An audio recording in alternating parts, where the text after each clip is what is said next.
नमस्कार, मैं हूं साजिद हुसैन और आप देख रहे हैं सच आप तक न्यूज़। खबर अयोध्या से। अयोध्या विधानसभा क्षेत्र मिल्कीपुर में भाजपा के जन विश्वास यात्रा में उमड़ा जनसैलाब दिखाई पड़ा। भारतीय जनता पार्टी के विधायक प्रत्याशी नीरज कुमार कनौजिया और पार्टी कार्यकर्ताओं में काफ़ी हौसला व हर्ष उल्लास। जन विश्वास यात्रा आज जननगर भ्रमण करते हुए मिल्कीपुर क्षेत्र में पहुंची, जहां पर लोगों ने कैबिनेट मंत्री ब्रजेश पाठक, विजय बहादुर, सांसद लल्लू सिंह, अमर दल मौर्य, संयोजक डिम्पल सिंह का सांसद लल्लू सिंह, अन्य कार्यकर्ताओं, पार्टी के सदस्यों का भव्य स्वागत विधायक प्रत्याशी नीरज कुमार कनौजिया और उनके कार्यकर्ताओं ने किया।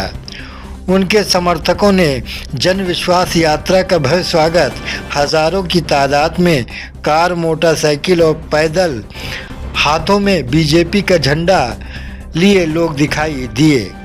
मिल्कीपुर विधायक प्रत्याशी के प्रबल दावेदार नीरज कुमार कनौजिया ने कहा कि जो काम बीजेपी सरकार के द्वारा कराया गया है, जो जन विकास हो रहा है, उसी को लेकर सरकार ने जन विश्वास यात्रा का शुभारंभ किया है।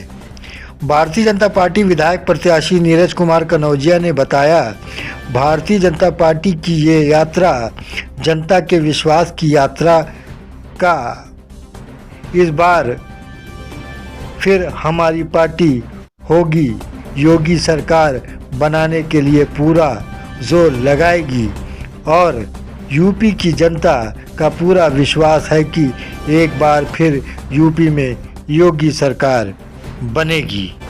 पिछले 5 वर्षों में उत्तर प्रदेश को जब देखता हूँ तो हर क्षेत्र में उत्तर प्रदेश के अंदर एक काफ़ी विकास नज़र आता है, चाहे वो सड़क हो, बिजली हो, पानी हो, रास्ते हो, नगर सज्जा हो, नगर की बनावट हो, नगरों का विस्तार हो, सामाजिक क्षेत्र का काम हो, हर जगह काफ़ी तेज़ी से उत्तर प्रदेश में पिछले 5 वर्षों में विकास हुआ है। आईटी का भी क्षेत्र अगर लें तो आईटी के क्षेत्र में भी उत्तर प्रदेश काफ़ी आगे बढ़ा है। तो ये काफ़ी 5 वर्षों के बाद जब देखा जा रहा है तो काफ़ी विकास उत्तर प्रदेश के अंदर दिख रहा है।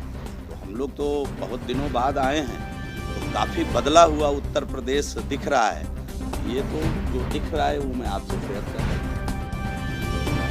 भारतीय संस्कृति के आधार प्रभु श्री राम की जन्मस्थली है और यहाँ दर्शन करने का उद्देश्य था। दर्शन करने हेतु यहाँ आगमन हुआ और इसी सिलसिले में यहाँ जो अधिकारी हैं, हमारे पास बिहार के अंदर श्रम संसाधन विभाग का दायित्व है, तो श्रम संसाधन विभाग के अधिकारियों के साथ मैंने एक बैठक की है कि यहाँ श्रमिकों के हित में BOCW का क्या क्या काम चल रहा है और हम अपने राज्य में क्या कर रहे हैं। कई बार उसको तुलनात्मक तरीके से अध्ययन करने पर अन्य राज्यों की जो कोई अच्छी योजना है, अच्छी चीज़ है, उसको समझने का अवसर मिलता है। इस नाते यहाँ के अधिकारियों के साथ बैठ कर के हमने एक समीक्षा बैठक भी की है कि यहाँ क्या क्या चल रहा है और कई चीज़ें यहाँ बहुत अच्छा श्रमिकों के हित में दिखा है, तो ये प्रदेश चला रहा है।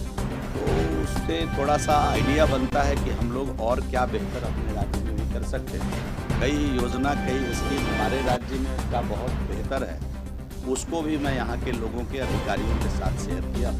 मूल रूप से इसी उद्देश्य से अयोध्या की पावन धरती पर आगमन हुआ है और हम तो मिथिला के लोग हैं, तो अयोध्या पर तो हमारा अधिकार है।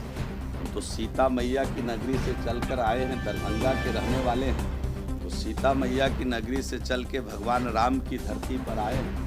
तो हम तो यहाँ आकर आह्लादित हैं और अपने आप को गौरवान्वित महसूस कर रहे हैं और लगता है कि ये पूरा जीवन आज श्री राम लला का जो जन्मस्थली है उसका दर्शन करके धन्य है। अरे देश दुनिया में शांति रहे, यह राष्ट्र विश्वगुरु बने, यह आगे तरक्की करे, सभी लोगों में सद्भाव रहे, सद्भावना रहे, यही अमूमन हम लोग जब आते हैं तो प्रार्थना करते हैं। और भारतीय संस्कृति के तो आधार प्रभु श्री राम रहे हैं, निश्चित रूप से अनुकरणीय हैं, वंदनीय हैं और मर्यादा पुरुषोत्तम की उपाधि इनको दी गई है। तो इसलिए निश्चित रूप से पूरे देश के लिए भारतीय संस्कृति के आधार के रूप में जाने जाते हैं, तो वंदनीय है, नमनीय है। तो इस धरती पर आकर प्रार्थना करने से निश्चित रूप से बहुत लाभ मिलने वाला है पूरे समाज को। हमने अधिकारियों से इस विषय में शेयर किया है।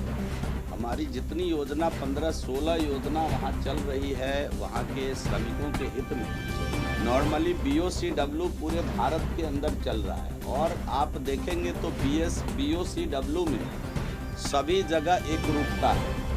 कुछ 1-2 योजना राज्य अपने अपने हिसाब से अलग तरीके से चलाते हैं। तो उत्तर प्रदेश की भी 1-2 योजना काफ़ी बढ़िया है। जैसे यहाँ सामूहिक विवाह की योजना है, हम लोग उसमें बिहार के अंदर 50,000 रुपये देते हैं प्रथम 2 पुत्री की शादी पर। उत्तर प्रदेश में 55,000 रुपया दिया जाता है और सामूहिक विवाह में उसमें 20,000 रुपये और जोड़ के 75,000 दिया जाता है। तो उसको हम लोगों ने भी देखा है।